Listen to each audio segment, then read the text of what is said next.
বিশাখাপত্তনমে C বিচে এসেছি। এখানে সমুদ্র এত পরিষ্কার, জল এত পরিষ্কার, ঢেউ নেমে যাওয়ার সাথে সাথে পুরো বালি পরিষ্কার দেখা যায়।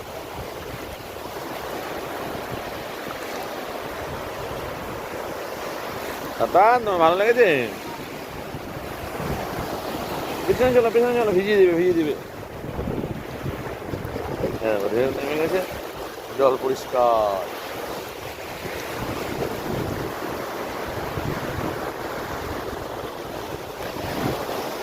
লাফাস না।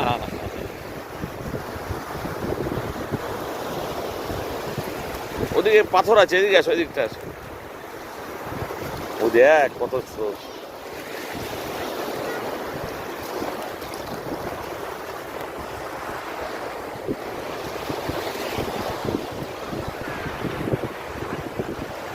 বড় একটা ঢেউ এসে আমাকেও ভিজিয়ে দিল।